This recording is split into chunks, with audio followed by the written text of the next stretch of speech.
Hello everyone, good evening. आवाज येतोय सगळ्यांना माझा? ओके.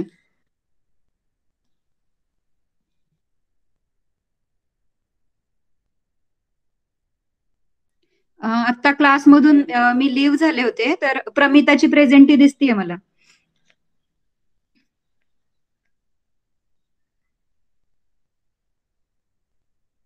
योगिताची नाही दिसत आहे. ओके, अंतरा.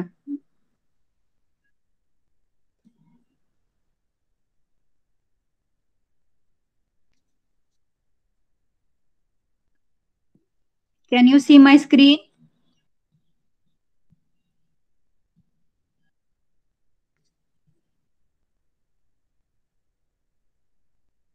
तर आपण थोडासा रिकॅप घेऊया, तोपर्यंत मे बी स्टुडंट्स जॉईन होतील. ओके. तर मध्ये आपला बराचसा गॅप झालेला आहे. आपण फर्स्ट लेसन स्टार्ट केला होता, the earth and the gratitude. पण थोडासा आपण पार्ट त्याच्यातला पाहिला होता, पण मध्ये मला वाटतं 2-3 वीकचा गॅप झालेला आहे. तर तुम्ही ते रिवाइज केलंय का थोडस? क्लासमध्ये तर करणारच आहोत आपण, पण तो थोडासा ट्रिकी होता, पार्ट थोडा कन्फ्युजिंग होता. आणि मी होमवर्क पण दिला होता. आपण जेवढं लर्न केलं होतं त्याच्यावरती मी होमवर्क दिला होता. तर केलंय सगळ्यांनी?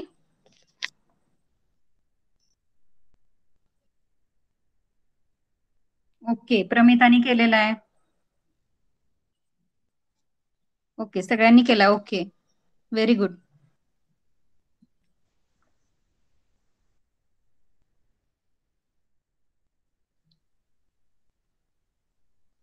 The earth and the graticule म्हणजे पृथ्वी आणि वृत्ते. तर हे पृथ्वीवरती ज्या अशा इमॅजिनरी लाईन्स असतात, तर त्याला काय बोलतात? विषुववृत्त, कर्कवृत्त, ही जी वृत्त असतात त्याला काय बोलतात? ग्रॅटिक्यूल. कर्कवृत्त, विषुववृत्त, अक्षवृत्त ही सगळी वृत्त म्हणजेच ग्रॅटिक्यूल. इक्वेटर. इक्वेटर मीन्स काय? विषुववृत्त. ओके, तर आपण लास्ट लेसन मध्ये, लास्ट लेक्चर मध्ये काय पाहिलं होतं? तर these are all continents. These are 7 continents.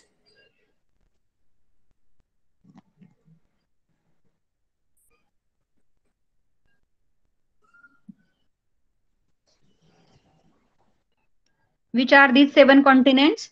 South America, North America, Africa, Europe, Asia, and Australia. These are the continents and oceans. You can see Atlantic Ocean, Pacific Ocean, Southern Ocean, then Indian Ocean, Pacific Ocean, Arctic Ocean. These are all oceans, म्हणजे समुद्र आणि महासागर. ही सगळी काय आहेत? समुद्र आणि महासागर आहेत. सागर आणि महासागर. आणि सगळ्यात खाली कोणता कॉन्टिनेंट आहे? कॉन्टिनेंट म्हणजे खंड, तर अंटार्क्टिका. तर 7 खंडे आणि वेगवेगळे महासागर आपण पाहिले.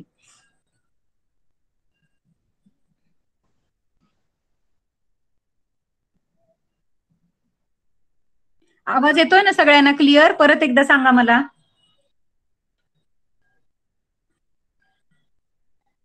Okay, thank you. तर आपण काय पाहिलं होतं लास्ट टाइम? तर हे ताजमहाल कुठे आहे? आग्र्यामध्ये. आणि आग्र्यामध्ये कोण राहतो आहे? शाहीद. शाहीद आहे आग्र्यामध्ये. आणि हा ताजमहाल जो आहे तो ग्राहम पासून कुठल्या दिशेला आहे, किंवा नतालियाच्या कोणत्या डायरेक्शन मध्ये आहे? सगळ्यात वरती कोणती डायरेक्शन असते? नॉर्थ. खाली इथे दिले बघा, प्रत्येक मॅप वरती कॉर्नर मध्ये एक सिम्बॉल दिलेला असतो, तर आणि त्याच्यावरती एन लिहिलेलं असतं. ऍरो करून ऍरो जो असतो तो वरती एन दाखवलेला असतो. आणि मग वरती एन असेल तर खाली साऊथ असणार, नॉर्थ साऊथ. आणि राईट साइडला ईस्ट असतो आणि लेफ्ट साइडला वेस्ट. फक्त एन देतात आपल्याला, फक्त नॉर्थ साइड देतात, आणि बाकीच्या डायरेक्शन आपल्याला लक्षात ठेवाव्या लागतात. तर नॉर्थ, साऊथ, ईस्ट आणि वेस्ट. तर आपण एक पॉइंट पकडला होता म्हणजे आग्रा. आणि ग्राहम पासून आग्रा कोणत्या दिशेला आहे, किंवा नतालिया पासून कुठे आहे, नतालिया जिथे आहे तिथून तो आग्रा कोणत्या दिशेला आहे.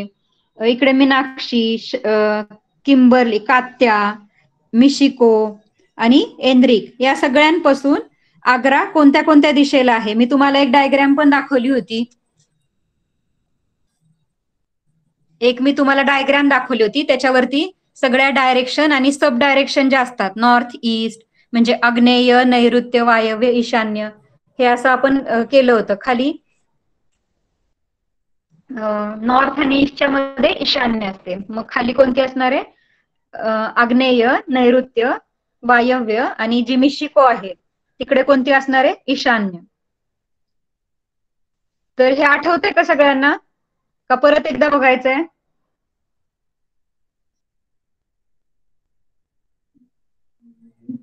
प्रमिताला आठवतंय, बाकीच्यांचं काय आहे? अंतरा काय म्हणते? अंतराला नाही समजलं का?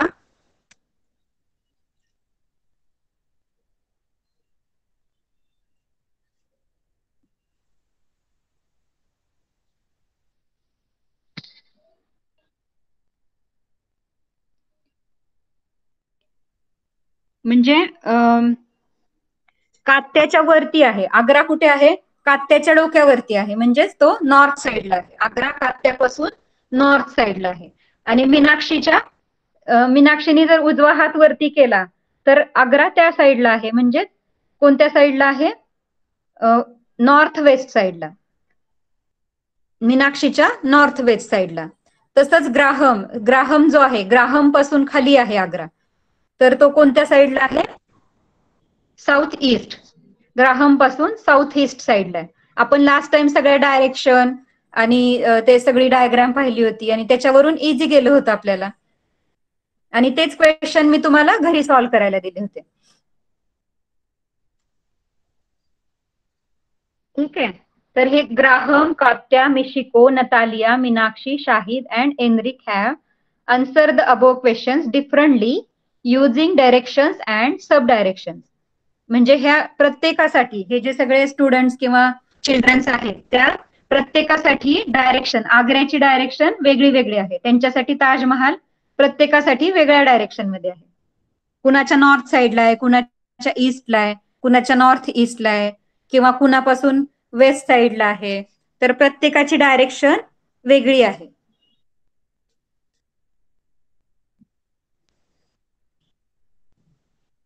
आणि मग त्याच्यामुळे त्यांना जर विचारलं आपण की आग्रा कुठे आहे, तर प्रत्येकाचा आन्सर वेगळा असणार आहे. ग्राहम म्हणेल की माझ्या आग्नेय दिशेला आहे, नतालिया सांगेल की माझ्या पूर्वेकडे म्हणजे ईस्टला आहे. तर प्रत्येकाचे जे आन्सर असणार आहे ते डिफरंट असणार आहे.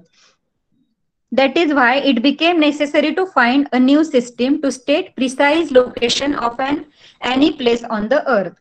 तर त्याचं एक पर्टिक्युलर लोकेशन, प्रत्येक गोष्टीचं, प्रत्येक जी कॉन्टिनेंट असेल, कंट्री असेल, किंवा एखादं स्पेसिफिक प्लेस असेल, त्याचं पर्टिक्युलर एक्झॅक्ट लोकेशन आपल्याला कळण्यासाठी काय केलं जातं, तर ग्लोबचा स्टडी केला जातो. हा काय आहे, मॅप आहे.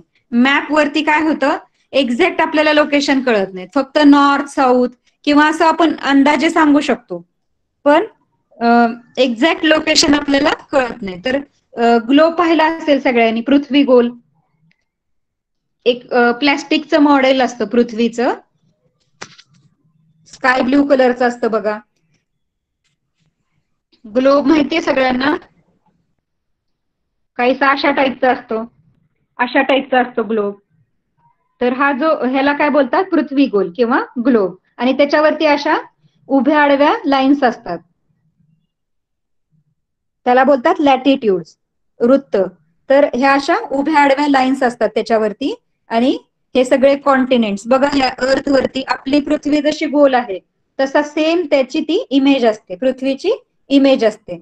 आणि कुठले कुठले कॉन्टिनेंट्स कुठल्या कुठल्या भागात आहेत पृथ्वीवरती, ते पृथ्वी गोलाकार आहे, त्या गोलामध्ये ते कॉन्टिनेंट्स कुठे कुठे आहेत ते आपल्याला तिथे दाखवलेले असतात.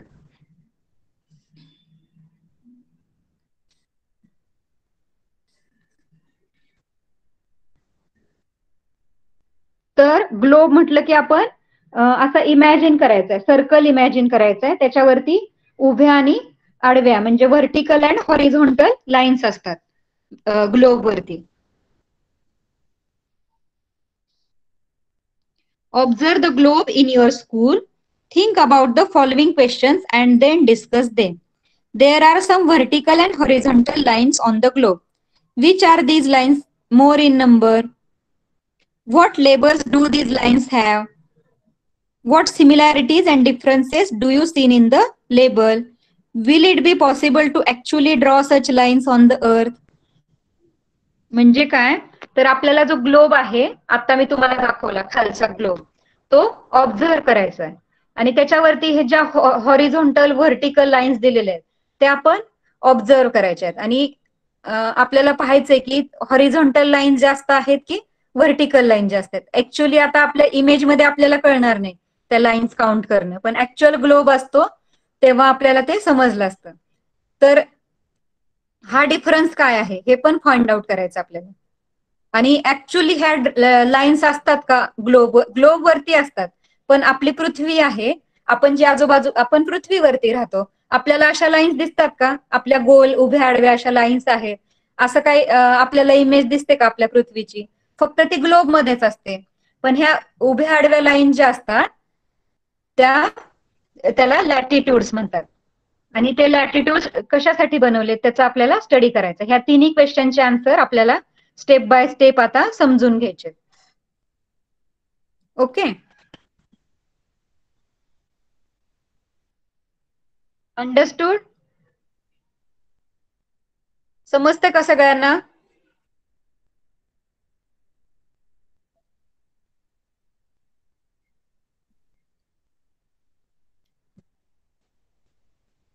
ओके, तर आपल्याला 3 क्वेश्चन काय सांगितलेले आहेत, तर व्हर्टिकल आणि हॉरिझॉन्टल लाईन्स कोणत्या आहेत ग्लोब वरती, आणि त्या line which of these lines are more in number, vertical line जास्त आहेत की हॉरिझॉन्टल लाईन जास्त आहेत. What labels do these lines have, आणि त्या लाईन्स वरती काय, त्या लाईन्सला काय म्हणतात. व्हॉट लेबल्स म्हणजे त्याच्यावरती काय लेबल दिलेले आहेत, किंवा त्या लाईन ज्या आहेत त्यांना काय नावे दिलेली आहेत, आणि त्या लेबल्स मध्ये काय डिफरन्स आहे. त्यांना जी नावं दिलेली आहेत, त्या लाईन्स ज्या आहेत त्यांना जी नावं दिली आहेत त्याच्यामध्ये डिफरन्स काय आहे. And will it be possible to actually draw such lines on the earth, म्हणजे ऍक्च्युअल मध्ये अशा लाईन्स काढणं शक्य आहे का. जसं ग्लोब वरती लाईन्स दिसत आहेत आपल्याला, तसं ऍक्च्युअली पृथ्वीवर अशा लाईन्स आहेत का, तर नाहीये. त्या सगळ्या इमॅजिनरी लाईन्स आहेत. त्या लाईन्स ज्या आहेत, तो ग्लोब आपल्याला सगळे कॉन्टिनेंट, सगळे प्लेसेस किंवा ओशियन्स त्याचा अभ्यास करण्यासाठी पर्टिक्युलर लाईन्स केलेल्या आहेत. त्या ऍक्च्युअल अर्थ वरती अशा लाईन्स नाहीयेत, पण त्या इमॅजिनरी लाईन्स आहेत, म्हणजे काल्पनिक रेषा आहेत त्या. तर इकडे बघा, इकडे एक अर्थ साईज दिलेली आहे, म्हणजे अर्थची फिगर आहे, त्याच्यामध्ये 12,714 किलोमीटर. व्हर्टिकल लाईन जी आहे ती किती आहे, 12,714 किलोमीटर. आणि हॉरिझॉन्टल लाईन आहे ती किती किलोमीटरची आहे, 12,756. तर याच्यावरून समजू शकतं की पृथ्वीचा आकार उभा आडवा सेम नाहीये, तर पृथ्वी थोडीशी ओव्हल शेपमध्ये, तिचा हॉरिझॉन्टल जो साईज आहे तो कसा आहे, जास्त आहे. व्हर्टिकल पेक्षा हॉरिझॉन्टल जास्त आहे. 12,756 आहे, तर वरती 714 आहे, म्हणजे थोडासा जास्त आहे. आडवा जो आकार आहे पृथ्वीचा तो थोडासा जास्त आहे. Figure 1.2 shows the length of the east west and north south diameters of the earth. तर वरच्या फिगर मध्ये आपल्याला डायमीटर दिसतो. डायमीटर म्हणजे व्यास. तो जो आपल्याला सर्कल आहे म्हणजे ती पृथ्वी आहे त्याचा डायमीटर उभा आणि आडवा म्हणजेच व्यास दिसतो आपल्याला. This will give you some idea about the size of the earth. Ocean, waters, uneven nature of the land, forest, innumerable icelands of different sizes and buildings make it impossible to actually draw such lines on the earth. तर हा अर्थचा diameter दिलेला आहे, vertical आणि horizontal lines दिलेल्या आहेत आपल्याला, म्हणजेच तो डायमीटर आहे. तर अर्थचा सरफेस, आपण कुठे राहतो? अर्थच्या सरफेस वरती राहतो. अर्थ पृथ्वी गोल आहे आणि त्या गोलावरती आपण राहतोय. तर तिथे काय काय आहे? पृथ्वीच्या ह्या सरफेस वरती, पृष्ठभागावरती काय काय आहे? तर समुद्राचं पाणी आहे, uneven nature of land, land कशी आहे, जमीन कशी आहे, कुठे खोल आहे तर कुठे मोठे मोठे माउंटन्स आहेत, है ना, कुठे कुठे व्हॅली आहे तर कुठे माउंटन्स आहेत, फॉरेस्ट आहेत, मोठे मोठे जंगल आहेत, इनन्युमेरेबल आईसलँड्स म्हणजे महासागरामध्ये बेट आहेत वेगवेगळे, बिल्डिंग्स आहेत. त्याच्यामुळे ऍक्च्युअली त्या लाईन्स आपल्याला पृथ्वीवरती बनवता नाहीत येणार. In order to overcome this difficulty, geographers developed a miniature model of the earth in the form of globe. तर ह्या सगळा जो आपला प्रॉब्लेम होतोय, पृथ्वीचा जर स्टडी करायचा आपल्याला, तर त्या लाईन्सची खूप आवश्यकता आहे. ते जे ग्रॅटिक्युल्स आहेत त्याची खूप आपल्याला आवश्यकता आहे, आणि त्या ऍक्च्युअल अर्थ वरती अशा लाईन्स तर बनवता येणार नाहीत. म्हणून मग हे जे जिओग्राफर्स आहेत, भौगोल म्हणजे हे वैज्ञानिक आहेत सगळे, तर त्यांनी काय केलं, एक छोटस मॉडेल बनवलं, अर्थचं मिनिएचर मॉडेल, म्हणजे एक छोटस मॉडेल बनवलं आणि त्याला काय नाव दिलं? ग्लोब, म्हणजे पृथ्वी गोल. This can be use to determine location on the earth. मग एखाद्या जागेचं आपल्याला लोकेशन फाइंड आउट करायचं, एखाद्या ठिकाणचं लोकेशन फाइंड आउट करायचंय, तर त्या ग्लोबचा यूज केला जातो. One can actually draw horizontal and vertical lines on the globe, do not on the earth. Means की जरी आपल्याला ह्या लाईन्स अर्थ वरती ऍक्च्युअली काढता येत नसतील, पण ग्लोब वर तर काढू शकतो. ह्या सगळ्या लाईन्स आपण ग्लोब वरती ड्रॉ करू शकतो. दस they are imaginary lines on the अर्थ. म्हणजेच त्या रेषा ज्या आहेत अर्थवरच्या, ग्लोबवरच्या, त्या काल्पनिक रेषा आहेत. ऍक्च्युअली अर्थवरती अशा काही रेषा अस्तित्वात नाही. There is no such lines on the earth. These are imaginary lines.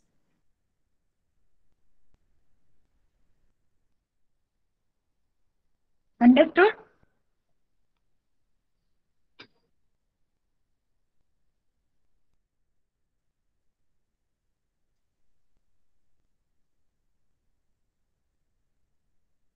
Okay.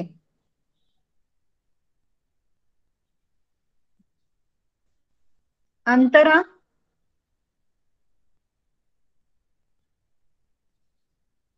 Teacher next part read करणार का? Yes teacher. ओके. टीचर त्याच्या साईडचा पान ना, खालचं खालचं खालचं झालं आपलं, साईडचं. हा, ही इमेज दिसते तुला? Yes teacher. त्याच्या खालचा पार्ट. ओके. कोणत्याही ठिकाणाचे स्थान निश्चित करण्यासाठी पृथ्वीचा केंद्रापासून पृथ्वीवर ते कोठे आहेत हे पाहिले जाते. पाहण्यासाठी त्या स्थानाचा बुंदी व पृथ्वीचे केंद्र यांना जोडणारी सरळ रेषा विचारात घ्यावी लागते. ही रेषा विषुववृत्ताच्या प्रतलाशी पृथ्वीच्या केंद्राजवळ कोन करते. हे कोनीय अंतर स्थान निश्चितासाठी वापरले जाते. उद्या आकृती 1.3 मध्ये या ठिकाणीचे उत्तरवर्तीचे प्रतलापासूनचे अंतर तिच्या साईडचं काय आहे? कुठलं? 1.3 खाली इंग्लिश बुक आहे ना माझ्याकडे. ओके, आपण समजून घेऊया आधी इथपर्यंत. वन पॅराग्राफ समजून घेऊया, मग पुढचं बघूया. तर ही डायग्रॅम जी आहे, अँग्युलर डिस्टन्स, तर ही लक्ष देऊन बघायची आहे, लक्ष देऊन स्टडी करायचा. इथे बघा काय आहे, एक येलो कलरचा सर्कल दिसते, म्हणजेच त्याला बोलतात इलिप्स. हे जे लंबवर्तुळाकार दिसत आहे ते आहे इलिप्स. त्याच्यावरती एक इलिप्स दिसतोय, खाली एक दिसतोय. आणि ह्या पिंक लाईन ज्या आहेत, म्हणजे एम म्हणजे पृथ्वीचा केंद्रबिंदू आहे, centre. It is the centre of the अर्थ. आणि ह्या केंद्रबिंदूतून एक इकडे लाईन काढलेली आहे एक्स, एम एक्स, आणि खाली एम वाय. आणि इक्वेटर जो असतो हा मधला विषुववृत्त असतो, म्हणजेच equator, M V. M V काय आहे तर एक इक्वेटर पासून मध्यभागातून गेलेली रेषा आहे एम व्ही. आणि वरती नॉर्थ साइड आहे, खाली साऊथ डायरेक्शन आहे.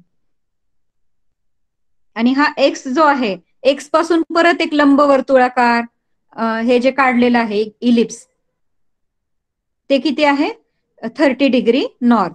आणि सेम खालच्या बाजूला वाय, एम वाय जी रेषा काढलेली आहे तिथून पण एक इलिप्स बनवलेला आहे, लंबवर्तुळ बनवलेलं आहे. आणि त्यातला अंतर किती आहे 60 डिग्री. वरती 30 अंशाचा कोन होतोय आणि खाली 60 अंशाचा. ती थोडीशी खालची लाईन थोडीशी मोठी आहे, खाली जाते ती. वाय जो आहे तो पृथ्वीच्या मध्यभागापासून म्हणजे व्ही पासून थोडासा लांब आहे, म्हणून तिथलं अंतर जे आहे तिथला अँगल किती आहे 60 डिग्री आणि वरती 30 डिग्री. तो व्हीच्या जवळ आहे, एक्स जो आहे तो व्हीच्या जवळ आहे, त्याच्यामुळे तिथलं अंतर आहे 30 degree.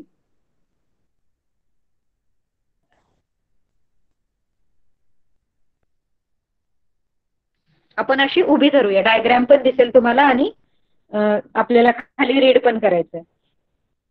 The location of any place on the earth is determined with reference to the centre of the earth. तर अर्थ वरती कुठलंही लोकेशन, आपल्याला कुठलंही ठिकाण शोधून काढायचंय अर्थ वरती, तर आपल्याला सेंटरचा म्हणजे पहिले रेफरन्स घ्यावा लागतो. केंद्रबिंदू कुठे आहे हे लक्षात ठेवावं लागतं. सगळ्या गोष्टी केंद्रबिंदूशी निगडीत आहेत. ह्या ज्या सगळ्या लोकेशन फाइंड आउट करायच्यात आपल्याला, त्याच्यामध्ये केंद्रबिंदूचं खूप महत्वाचं स्थान आहे. Centre of the earth is very important. In order to do it we consider a straight line joining the point on the surface and the centre of the earth. तर त्याच्यासाठी M V बनवलाय आपण. अर्थच्या centre पासून V पर्यंत एक line आपण draw केली, M पासून व्ही पर्यंत. At the centre it makes an angle with the plane of the equator. आणि वरती एम एक्स ही लाईन ड्रॉ केली. एक आपण समजा लोकेशन ठरवलं, एक्स हे लोकेशन ठरवलं आपण, तर एम आणि एक्स हे किती आहे 30 डिग्री है ना. एक्स एम व्ही किती आहे 30 डिग्री.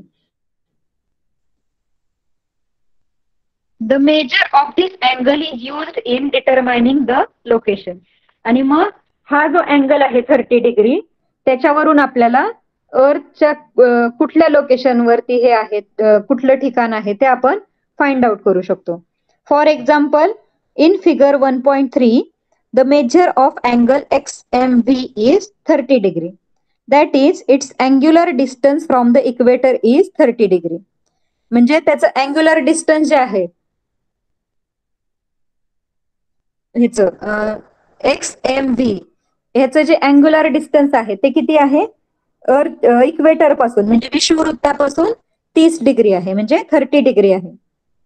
एक्स हे लोकेशन 30 डिग्रीवर आहे.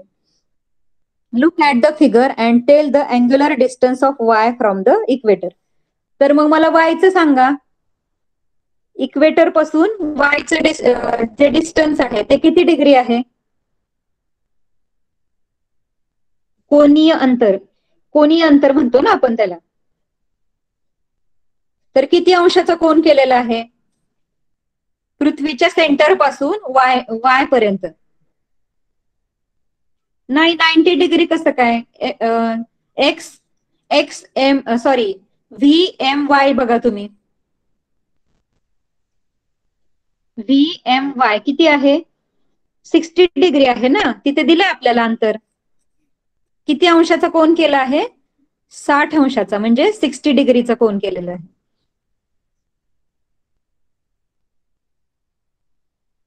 ओके, म्हणजे एक्स एम व्ही 30 डिग्री आहे आणि व्ही एम वाय 60 डिग्री आहे.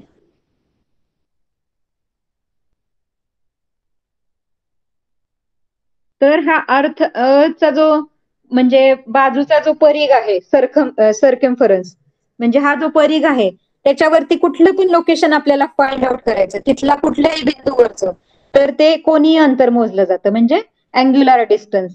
ते 30 डिग्री असू शकतं, 20, 50, 60, 70, 80, 100, 120 असं डिस्टन्स असू शकतं.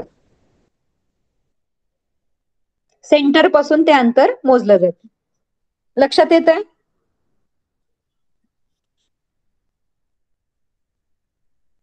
समजतंय का? नाही समजलं?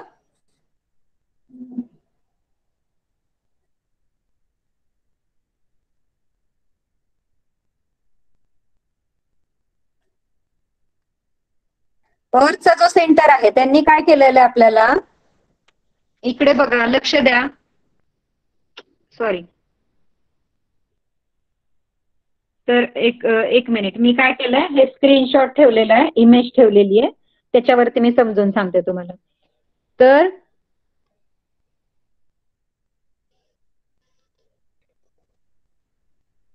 हा जो एक्स आहे, इकडे काय आहे, एक्स आहे, आणि हा हा जो आहे हा इक्वेटर आहे. ही जी लाईन आहे ब्ल्यू कलरची एम व्ही, ती काय आहे, इक्वेटर म्हणजे विषुववृत्त. कुठलंही डिस्टन्स असतं अर्थवरचं, कुठलंही डिस्टन्स हे ह्या सेंटर पासून मोजलं जातं. हा जो ऑरेंज कलरचा एम व्ही दिलेला आहे, दिसतंय सगळ्यांना? दिसतंय का, मला एकदा सांगा. स्क्रीन दिसतीये? ओके. तर हा एक्स पॉइंट, आपण काय केलं, वरती एक्स पॉइंट घेतला आणि खाली वाय पॉइंट घेतला. हा जो, ही जी अर्थ आहे, ही ही अर्थ जी आहे गोल, तर हा जो, ह्याला काय बोलतात, अर्थचा सरफेस. तर इथे तुम्हाला हे अंतर लागू शकतं, किंवा हे इथे इथे एक पॉइंट, इकडे एक पॉइंट बनवला. तर वेगवेगळ्या ठिकाणचे अंतर आपण वेगवेगळ्या पॉइंटवरचे अंतर जर हे करायचे असतील, आपल्याला मोजायचे असतील, तर अर्थचा जो सेंटर आहे इक्वेटर पासून एक लाईन काढली, जसं एक्स हा पॉइंट आहे तिथपर्यंत आपण इक्वेटरचा सेंटर कन्सिडर केला आणि वरती एक लाईन ओढली. तर इथपर्यंत एक लाईन केली, ही लाईन दिसते. हा जो अँगल आहे तो किती आहे, 30 डिग्री. त्याचप्रमाणे खाली एक वाय पॉइंट घेतला, वाय पॉइंट दिसला, तर एम पासून वाय पर्यंतचे हे जे डिस्टन्स आहे ते आहे 60 डिग्री. वरचं आहे 30 डिग्री, खालचं आहे 60 डिग्री. म्हणजे अर्थ वरती कुठला, इथे घेऊ शकतो, इथे घेऊ शकतो, इथे इथे इथे आपण हा जो अर्थचा सरफेस आहे तिथे कुठेही पॉइंट घेऊ शकतो, आणि तिथून मग असं अँगल आपण एम पासून अशा लाईन्स करून आपण त्याचं जे फाइंड आउट करू शकतो, ते अंतर जे आहे, इथले डिग्रीज मोजायच्यात आपल्याला. हा कोन मापक असतो ना, कोन मापक घ्यायचा आणि ह्या डिग्रीज काउंट करायच्या. तर मग त्याच्यावरून आपल्याला समजेल की तो किती डिग्रीचा अँगल आहे. ठीक आहे.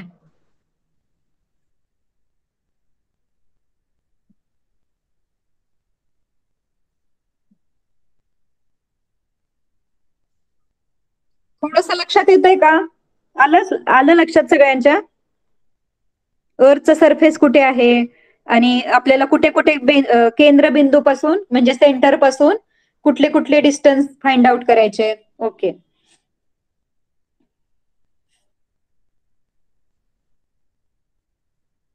1 मिनिट, माझं बुक गायब झालंय, मला बुक ओपन करू द्या.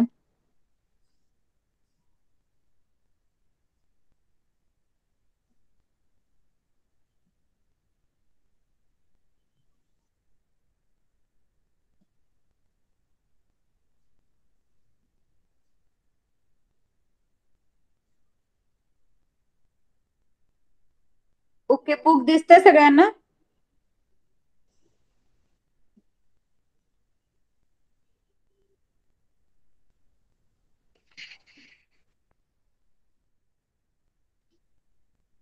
म्हणजेच काय, तर ह्या अर्थ वरती वेगवेगळ्या पॉइंट वरती कुठलं जरी डिस्टन्स विचारलं तुम्हाला तर आलं पाहिजे. जसं XMV30 आहे, VMY60 आहे, तसंच एखादा दुसरा XYZ दिला, वरती तुम्हाला समजा Z दिला, तर VMZ असं अंतर मोजता आलं पाहिजे.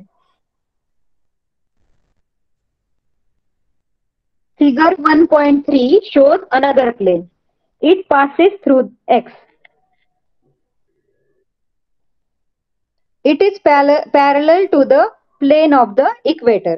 Observe 1.3 and see how it meets the surface of the earth. Note that it forms a circle on the surface. Any point on this circle and the equatorial plane from an angle of 30 degree at the center of the earth. Okay, तर आता आपल्याला काय करायचंय, ही figure 1.3 जी आहे त्याच्यामधला हा लंबवर्तुळ बघा, वरचा जो इलिप्स आहे म्हणजेच लंबवर्तुळ ब्ल्यू कलरचा, एक्स पासून असा एक ओव्हल शेप तयार झालेला आहे, तर तो, आणि खाली वाय मध्ये पण एक ओव्हल शेप तयार झालाय छोटासा, एक्सचा मोठा आहे आणि वाय मध्ये तो छोटा आहे. तर वरती काय आहे, तसं येलो कलरचा जो ओव्हल शेप आहे म्हणजे तो इक्वेटरचा ओव्हल शेप आहे, है ना, इक्वेटरचा आहे, तो जो प्लेन आहे त्याला म्हणतात प्लेन. हा जो ओव्हल शेप आहे त्याला बोललं जातं प्लेन, इक्वेटोरियल प्लेन, म्हणजे तो इक्वेटर मधून गेलेला आहे, विषुववृत्ताच्या आजूबाजूने तयार झालेला आहे, म्हणून त्याला बोलतात इक्वेटोरियल प्लेन. तर इक्वेटोरियल प्लेनच्या बरोबर पॅरलल वरती अजून एक प्लेन तयार झाला. आपण तो एक्स पॉइंट घेतला, अर्थच्या सरफेस वरती एक्स पॉइंट घेतला, मग तिथून अशी एक सर्कल, अर्थला असा पूर्ण एक चक्कर मारला आपण, तर एक शेप तयार होतो, ओव्हल शेप. आणि तो कसा आहे, येलो कलरचा जो इक्वेटोरियल प्लेन आहे त्याला समांतर आहे, म्हणजे पॅरलल आहे, है ना. वरती एक आहे, वरती त्याच्या एक्झॅक्टली वरती आहे, येलो सर्कलच्या एक्झॅक्टली वरती आहे, म्हणजे तो त्याला पॅरलल आहे. आणि त्याचप्रमाणे येलो सर्कलच्या खाली जो छोटा ओव्हल शेप आहे, तो जो प्लेन आहे त्याला काय बोलतात, प्लेन. तर तो प्लेन पण खाली पॅरलल आहे, म्हणजे समांतर आहे, इक्वेटोरियल प्लेनला समांतर आहे. एवढंच तुम्हाला समजून घ्यायचं याच्यामध्ये. खालच्या ज्या 4-5 लाईन्स आहेत त्याच्यामध्ये हे समजलं का तुम्हाला, ते दोन्ही समांतर कसे, तिन्ही पण जे ओव्हल शेप आहे ते समांतर आहेत ना एकमेकांना, म्हणजेच पॅरलल आहे, ते समजलं का? ओके, प्रमिताला समजतंय, बाकीच्यांना नसेल समजत तर आपण परत एकदा बघूया, तुम्ही विचारू शकता मला, असं काही नाहीये. जर समजत नसेल तर परत एकदा आपण रीड करू शकतो.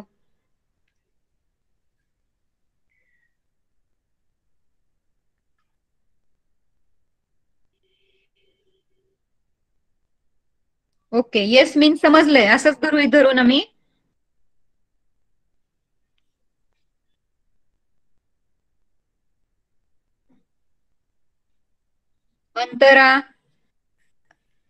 अंतरा माळी ना, आणि योगिता म्हात्रे तिने प्रेझेंटी नाही दिली का? योगिता म्हात्रेनी प्रेझेंटी नाही, अंतरा, ओके, अंतरा म्हात्रे, मनीषा माळी, त्यांनी प्रेझेंटी नाही दिली. दिली टीचर. ओके, नाही ना, मी लीव झाले होते ना, त्याच्यामुळे मला दिसत नाहीये नाव तुझं ह्याच्यामध्ये. ओके, हर्ष आहे का? हर्ष नाव आहे ना तुझं? आदेश. आदेश, आदेश, सॉरी. 7th स्टँडर्ड आणि 6 चे सगळे कन्फ्युज होतं मला.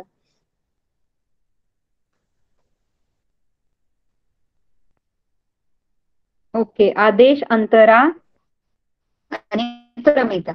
ओके, तर हे समजलं का? ह्याच्यामध्ये आपल्याला काय समजून घ्यायचं फक्त, तर हे 3 जी वर्तुळ आहेत ती एकमेकांना समांतर आहेत, म्हणजे पॅरलल आहे, आणि ही एक्झॅक्टली हे ओव्हल शेप दिसतंय. आता आपल्याला आकृतीमध्ये ओव्हल शेप दिसतंय, पण ग्लोब वरती जेव्हा आपण अशा बनवतो लाईन्स, तेव्हा त्या कशा असतात, सर्कल शेप मध्ये असतात. ग्लोब म्हणजे कन्सिडर करा तुम्ही, एक बॉल आहे. ग्लोब म्हणजे काय, तुमच्या समोर एक बॉल ठेवलेला आहे, त्याला बॉलला मधून रेषा करायची तुम्हाला, तर ती कशी असणार आहे, मध्यभागातून एक गोल बनवला तुम्ही तर तो सर्कल असणार आहे. तसंच वरच्या भागातून एक गोल बनवला तर तो तो पण सर्कल असणार आहे. पण इथे ह्याच्यामध्ये आपल्याला इमेज मध्ये कसं दिसतंय ते ओव्हल शेप दिसतोय, पण ऍक्च्युअली ती सर्कल लाईन आहे, सर्क्युलर.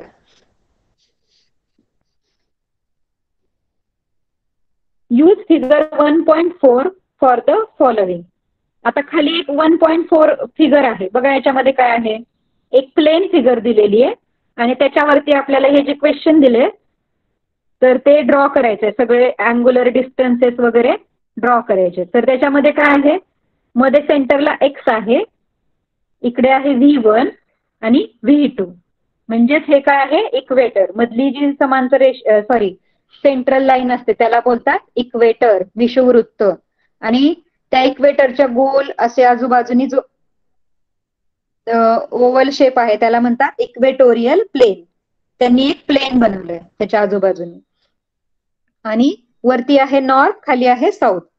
आता काय करायचं आपल्याला, in the upper portion of the circle at the centre x draw angles of 20 degree V1x K1. Okay, आपण यासाठी काय करू, परत मगाशी सारखं एक इमेज बघूया आपण.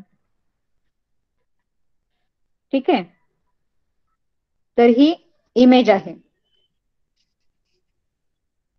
इमेज दिसली सगळ्यांना, तर त्याच्यावरती काय करायचंय,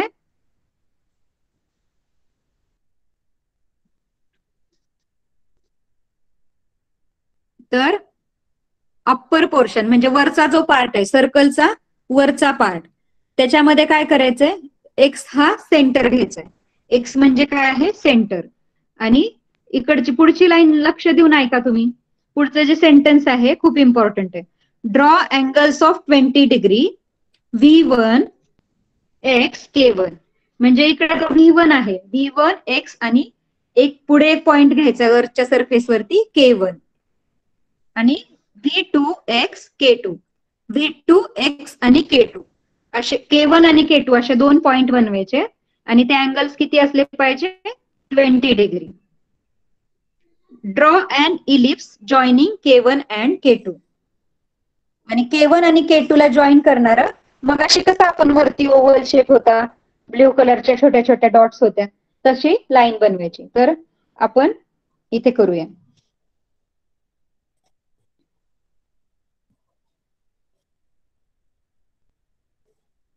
तर हे जे आहे V1x आणि इकडे एक लाईन बनवायची.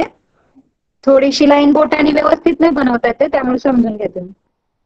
K1, ठीक आहे, V1x K1, आणि एक्स पासून दुसरी लाईन बनवायची, V2x K2. आणि हा जो अँगल आहे, हा आणि हा अँगल किती आहे, 20 डिग्री. समजलं, हा जो अँगल आहे तो किती आहे, 20 डिग्री. दोन्हीकडचा पण अँगल आहे 20 डिग्री.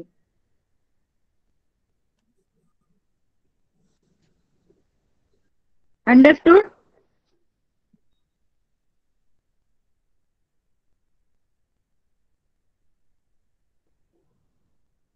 ओके, समजत नाहीये का प्रमिता? ओके, परत एकदा बघूया सेंटेन्स आपण. In the upper portion of the circle. इकडे ही डायग्राम चेक करायची आहे, मी आताच तुम्हाला ही डायग्राम समजून दिली. Voice is breaking. Voice is breaking, आवाज येत नाहीये का बाकीच्यांना? नाही,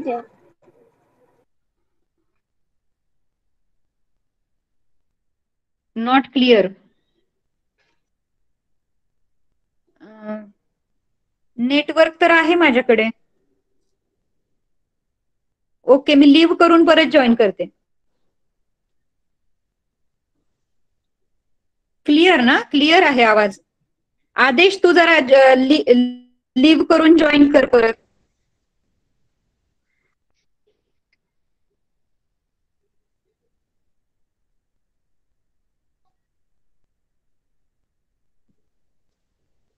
तर खालची इमेज आहे ना, ती लक्ष देऊन बघायची आहे. आणि काय करायचं आपल्याला, वरचा पार्ट, अप्पर पार्ट म्हणजे हा एक्सच्या वरचा पार्ट, नॉर्थ साइडचा पार्ट तिकडे बघायचे. तो वरचा जो हाफ सर्कल आहे तिथे आपल्याला काही अँगल्स बनवायचे, काही कोन बनवायचे. तर तिकडे 2 पॉइंट घ्यायचे. V1 अँगल बनवायचा आहे आणि V2 असे 2 अँगल बनवायचे. आणि तो अँगल कितीचा असला पाहिजे? 20 अंशाचा कोन असला पाहिजे, म्हणजे 20 डिग्रीचा. तर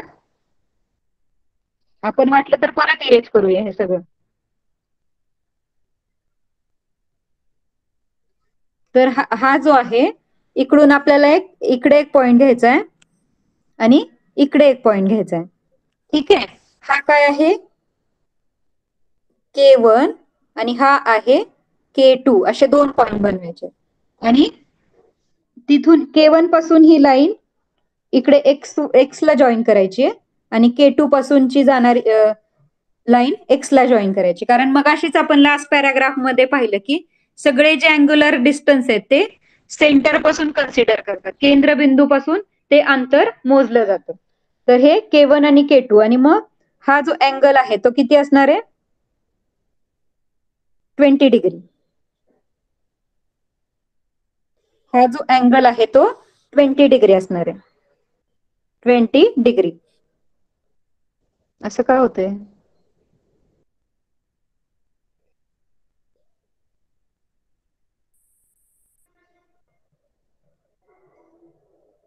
ओके, समजलं?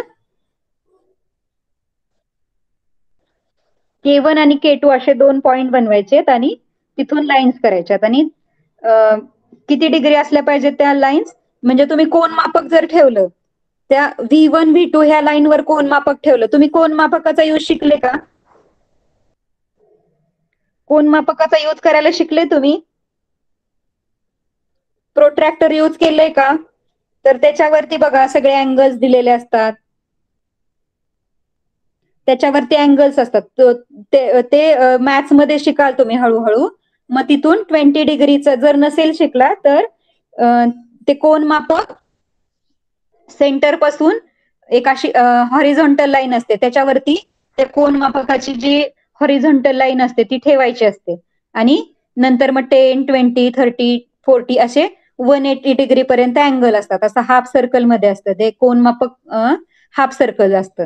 आणि मग ते तुम्ही त्याच्यावरती ठेवलं की तुम्ही ते अँगल मोजून तिथे पॉइंट करून पर्टिक्युलर अँगल बनवू शकता. 20 डिग्री, 30 डिग्री, 40 डिग्री, 90 डिग्री असे अँगल तुम्ही बनवू शकता.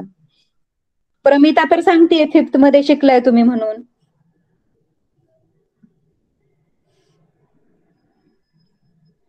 ओके, तर असे 20 डिग्रीचे अँगल बनवायचे. कोन मापक घ्यायचं, V1 V2 वरती ठेवायचं आणि 20 डिग्री K2 आणि इकडे 20 डिग्री K1 वरती अँगल बनवायचे.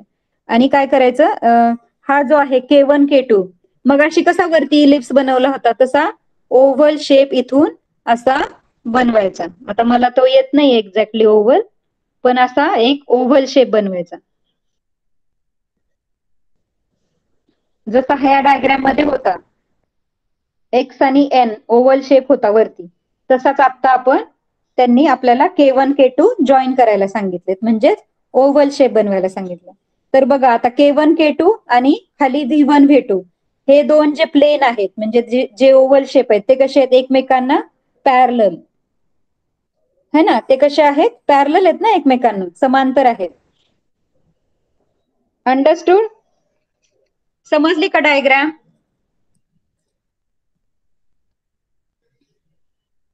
ओके.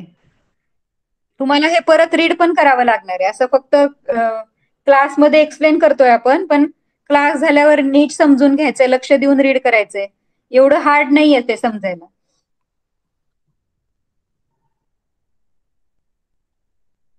आपण ते draw and ellipse joining K1 and K2. आता आपण एक इलिप्स पण ड्रॉ केला, K1 आणि K2 ला आपण जॉईन केलं. In the lower half of the circle mark angle of 60 degree and name the points on the circle as P1 and P2. आता वरती जसे आपण 20 अंशाचे कोन केले तसे खाली काय करायचे? आपल्याला 60 अंशाचे कोन बनवायचे आणि त्याला नाव द्यायचंय P1 P2. ठीक आहे. तर वरती K1 K2 आपण 20 अंशाचा कोन बनवला. आता खाली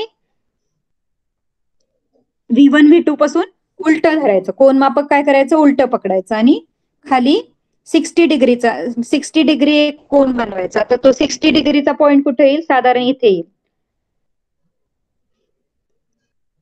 इकडून इकडे येईल, म्हणजे इकडे असणारे P1 आणि इकडे असणारे P2. तर मग कोणता अँगल तयार होईल, V1 x P1 आणि V2 x P2. हा असा अँगल तयार होणार आहे, हा इथून असा, आणि इकडून V1 x P1 असा, आणि तो किती असणार आहे, 60 degree.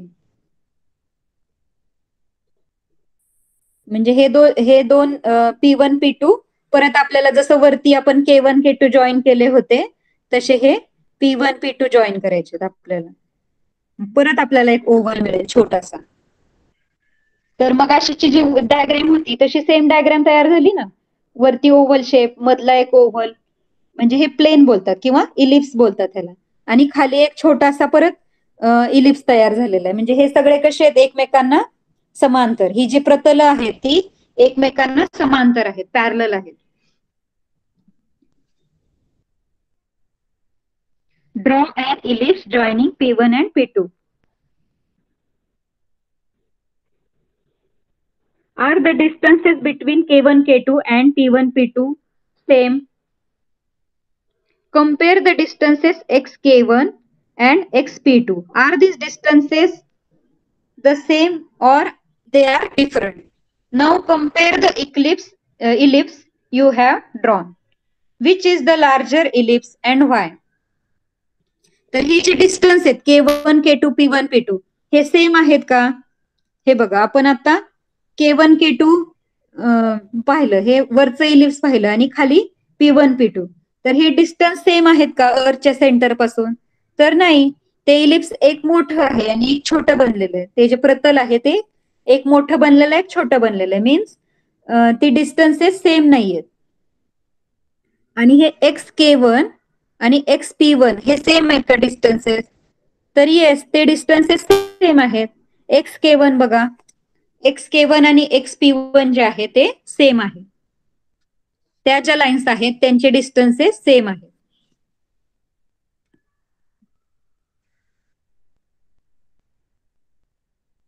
Now compare ellipses you have drawn. आता आपण हे इलिप्स बनवले, ते कसे आहेत, K1 K2 चे इलिप्स हे मोठं आहे P1 P2 च्या इलिप्स पेक्षा. वरचं इलिप्स मोठं आहे. Which is larger ellipse.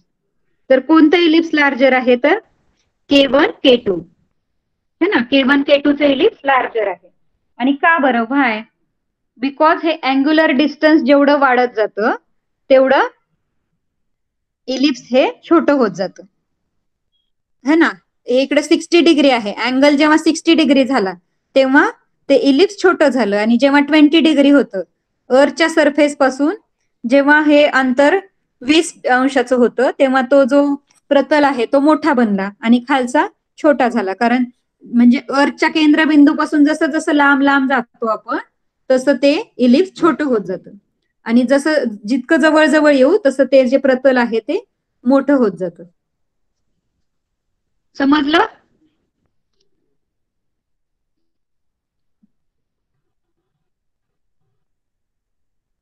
Okay okay, very good.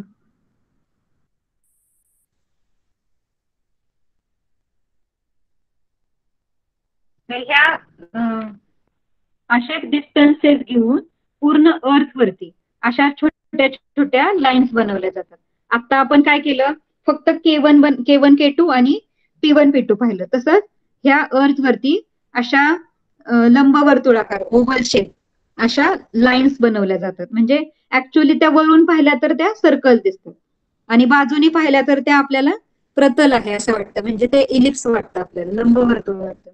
तर हे बघा, 10 डिग्री 20 डिग्री 30 40 50 60 70 80 90 अशा खूप सगळ्या लाईन्स बनवल्या जातात.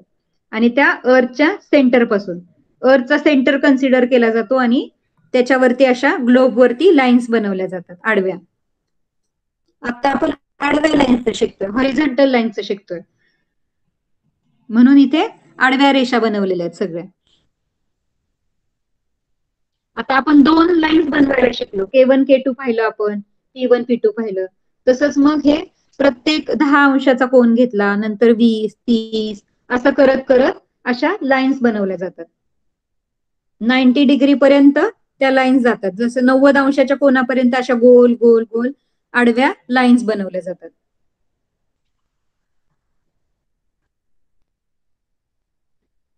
पॅरलल्स ऑफ लॅटिट्यूड त्याला काय बोलतात? समांतर वृत्त असं बोलतात, अक्षवृत्त, किंवा ह्या ज्या आडव्या लाईन्स आहेत त्याला बोलतात पॅरलल्स ऑफ लॅटिट्यूड, म्हणजे अक्षवृत्ते. You must have realized that the ellipse drawn by joining the 20 degree points is larger than the ellipse joins the 60 degree points. म्हणजे जे 20 डिग्री होते, 20 अंशाचे जे कोन झाले होते आणि K1 K2 बनले होते, ते इलिप्स म्हणजे ते प्रतल कसं होतं? मोठं होतं. 60 डिग्री खालच्या 60 अंशापेक्षा ते जे वरचं प्रतल होतं ते मोठं होतं. However, the distances K1 x K1 and xp2 are same. This is because we are dealing with a sphere. तर xk1 आणि xp2 हे डिस्टन्स सेम आहे, म्हणजे मधून ज्या रेषा काढल्या अर्थच्या सेंटर पासून ह्या ज्या सगळ्या रेषा बनवल्या आपण, K1x, K2x, xp1, xp2 हे सगळे डिस्टन्सेस सेम आहेत. इथे किती पण तुम्ही लाईन्स बनवू शकता. ओके, आपण बघूया परत. म्हणजे हे K1 K2 होतं, परत आपण इकडे बनवलं P1 P2.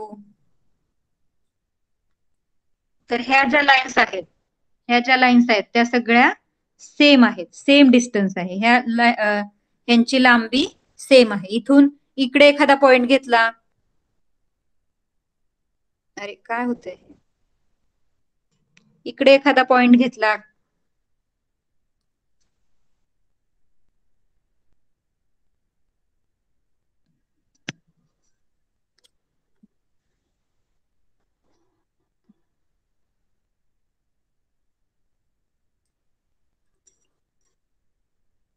इकडे काय होतं K1, इकडे होतं K2, इकडे होतं P1 आणि इकडे होतं P2. तर ह्या ज्या सगळे डिस्टन्सेस जे आहेत हे सगळे सेम आहेत. मग अर्थ वरती इकडे एक पॉइंट घेऊ शकता तुम्ही, किंवा इकडे घेतला तरी ते सगळे डिस्टन्सेस सेम असणार आहेत. अर्थच्या सेंटर पासून, केंद्रबिंदू पासून सगळी अंतर जी आहेत ती सेम असणार आहेत. म्हणून xk1 आणि xp2 जे आहे ते सेम आहे. Note that though these lines appear to be ellipse in the diagram, on the globe they are circle. तर मी आत्ताच तुम्हाला सांगितलं, त्या डायग्राम मध्ये आपल्याला तो ओव्हल शेप दिसतोय, इलिप्स दिसते, पण ऍक्च्युअली ग्लोब वरती काय असणार आहे? सर्कल असणार आहे. बॉल वरती जसे आपण असे गोल गोल बनवावे लागणार आपल्याला. जर गोल सर्कल बनवायचंय, बॉल जेव्हा गोल फिरवणार, एक पेन घेऊन आपण जर बॉल वरती लाईन काढायला गेलो तर ते सर्कल दिसणार आहे आपल्याला.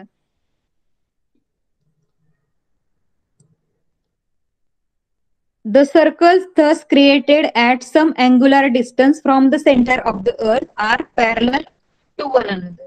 मग हे अशा ज्या लाईन्स बनवत जाणार आपण, आडव्या रेषा ज्या बनवत जाणार त्या कशा असणार आहेत? एकमेकांना समांतर असणार आहेत. Hence they are called parallels of latitude. म्हणूनच त्यांना काय बोलतात?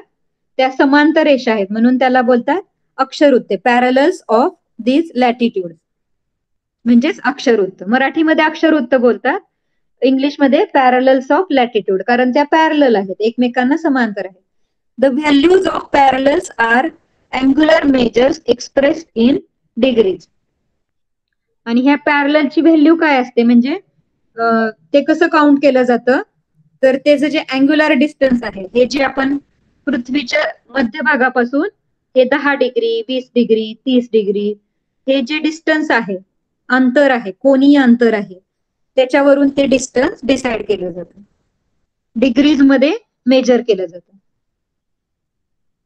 अंशामध्ये ते जे डिस्टन्स आहे ते मोजलं जातं. समजलं का हा पार्ट? मुलांनो, समजायला थोडासा कन्फ्युजिंग आहे, पण तुम्ही परत रीड कराल ना आणि क्लासमध्ये लक्ष देणार तर नक्की समजणार आहे. आपण त्यासाठी सेपरेट डायग्राम ड्रॉ केली है ना, तुम्हाला इझिली समजावं म्हणून. नाहीतर मी असंच बुक मधून रीड केलं असतं तर तुमच्या लक्षात नसतं आलं. ओके, तर झालेला पार्ट सगळ्यांनी रीड करायचा आहे. and also do your homework and upload it on Google Classroom. Okay, bye everyone. Teacher. Bye.